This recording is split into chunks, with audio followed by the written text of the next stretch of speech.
The history of what is today the Philippines started with the arrival of its first humans. It is believed they used rafts or boats around 60,000 years ago, with groups of diverse people settling in the archipelago. Some of these groups started to develop and expand into bigger settlements, and in the next thousands of years, they evolved into what some scholars believe to be considered early states. Austronesians and afterwards speakers of the Malayo-Polynesian languages began to arrive in successive waves beginning about 4000 BC. According to the existing evidence, a jade culture existed on these lands, starting with the Neolithic era. By 1000 BC, it is believed that the inhabitants of the archipelago had developed into four distinct kinds of people: tribal groups, warrior societies, the petty plutocracy, and the harbor civilizations. Also important to note is the fact that the metallurgy reached the archipelago due to trade with India. Around 300 to 700 AD, the seafaring people of the islands began to trade with the Indianized kingdoms in the Malay archipelago and the nearby East Asian principalities, adopting influences from both Buddhism and Hinduism. Some cultures of present-day Vietnam showed evidence of an extensive trade network. Artifacts and goods were traded, such as glass, agate, or gold. There were also other items present in the region which were most likely imported, including ear ornaments that have been found in archaeological sites in the Philippines, Thailand, and Taiwan. The Indian culture influenced the Southeast Asian region, starting with the 1st century. During the period of the South Indian Pallava dynasty and the North Indian Gupta Empire, Indian culture spread to Southeast Asia, and it reached the Philippines, which led to the establishment of new kingdoms largely influenced by the Indian culture and traditions. The date inscribed in the oldest Philippine document found so far, the Laguna copperplate inscription, is 900 AD. From the details of the document, written in Kawi script, the bearer of a debt, Namwaran, along with his children, is cleared of a debt by the ruler of Tondo. This is the earliest document that shows the use of mathematics in pre-colonial Philippine societies. A standard system of weights and measures is also demonstrated by the use of precise measurement for gold and other items, as well as in astronomy.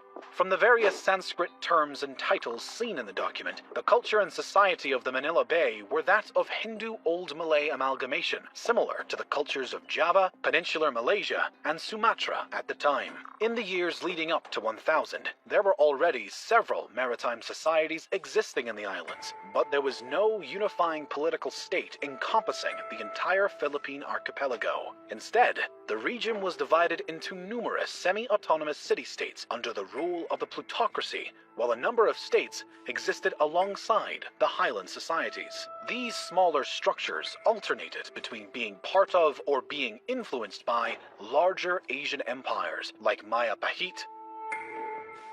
Around 1225, the nation of Mai, a Buddhist pre-Hispanic Philippine island state centered in Mindoro, flourished, attracting traders and shipping from the kingdom of Ryukyu to the Empire of Japan. Chao Jakua, a customs inspector in Fujian province, China, wrote the description of the barbarous peoples, describing trade with this pre-colonial state. Its people were noted for their honesty in trade.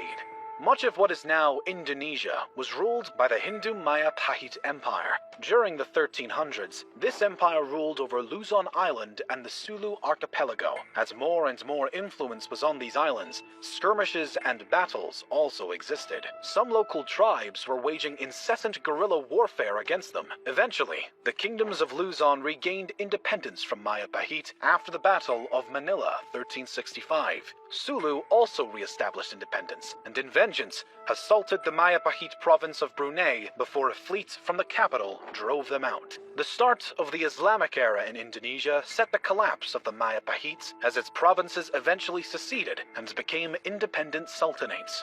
In 1380, Makdum Karim, an Arab trader born in Johor, arrived in Sulu from Malacca and brought Islam to the Philippines. Additionally, Sharif-ul-Hashim, an Arab Muslim explorer, established the Sultanate of Sulu by converting its previous ruler, the Hindu king Raja Baguinda, to Islam and then marrying his daughter. The Sultanate of Maguindanao rose to prominence at the end of the 15th century. Meanwhile, The religion was introduced to the area by Muslim missionaries and traders from the Middle East, Indian, and Malay regions who propagated Islam to Sulu and Maguindanao. As before, when Buddhist and Hindu cultures influenced the archipelago, the same case happened with the Muslim culture. Upon the secession of Brunei from the Maya-Pahit Empire, they imported the Arab emir from Mecca, Sharif Ali, and became an independent sultanate. The new religion started to grow roots in the Philippines through conquest and conversion of local leaders in the next decades.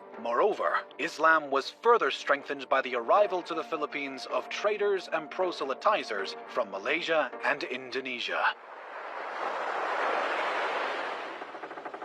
In 1521, the Spanish reached the archipelago through the expedition around the world led by Portuguese-born Spanish explorer Ferdinand Magellan.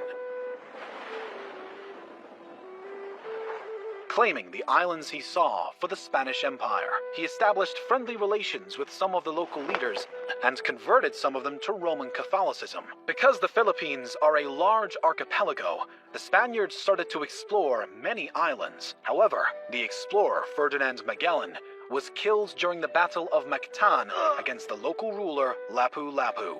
Over the next several decades, other Spanish expeditions were dispatched to the islands. In 1543, an expedition was led to the islands, naming them Philippines, in honor of Philip of Austria, who became Philip II of Spain on January 16, 1556. The name was then extended to the entire archipelago later on in the Spanish era.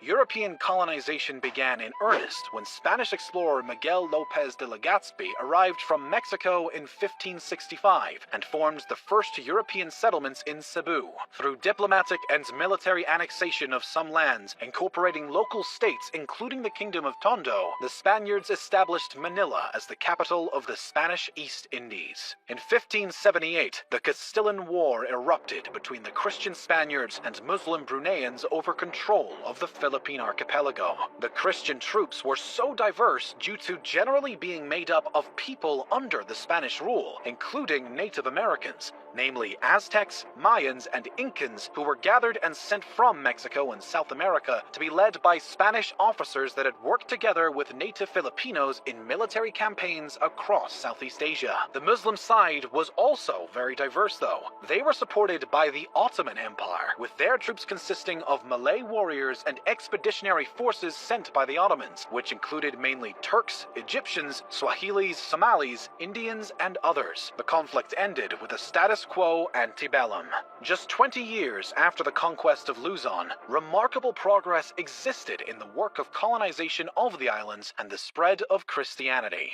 A cathedral was built in the city of Manila with an episcopal palace. Other monasteries and churches were built across islands, and more people started to convert to Christianity. Furthermore, Spanish and Mexican families settled in the new lands, creating stronger communities. Much of the archipelago came under Spanish rule, creating the first unified political structure known as the Philippines. Spanish colonial rule saw the introduction of Christianity, the code of law, and the oldest modern university in Asia. The Philippines was ruled by the Mexico-based Viceroyalty of New Spain, and after, the colony was directly governed by Spain. Many of the local people revolted in the next centuries due to some abuses made by the Spanish authorities. Their rule ended after the American-Spanish War at the end of the 19th century in 1898. The Philippines became a territory of the United States. The United States then established the insular government to rule the Philippines. In 1907, the elected assembly was set up with popular elections. The U.S. promised independence in the Jones Act to the country, and the Philippine Commonwealth was established in 1935 as a 10-year interim step period to full independence. But before gaining total freedom, in 1942, during World War II, the Philippines was occupied by Japanese forces. By 1945, the U.S. liberated the Philippines, and the Treaty of Manila in 1946 established an independent Philippine Republic. The period of their independence was marked by internal skirmishes and a smaller period of dictatorship, but also huge progress and development, with Manuel Roxas becoming the first president of the Independent Republic of the Philippines. The United States seceded its sovereignty over the Philippines on July 4, 1946, as scheduled. However, the Philippine economy remained remained highly dependent on United States markets. Roxas died suddenly of a heart attack in April 1948, and the Vice President Elpidio Quirino ruled the country until 1953. Some communist partisans existed in the islands, but were defeated in the 50s. Additionally, an important event happened in the middle of the 1960s. Ferdinand Marcos took power in 1965 and ruled until 1986. This era included the final years of the Third Republic from 1965 to 1972, and the Philippines under martial law 1972 to 1981. His reign was marked by dictatorship and instability. In 1986, Ferdinand Marcos was removed from power and replaced by Maria Corazon Aquino. Up to the present day, 5 other presidents ruled the Philippines.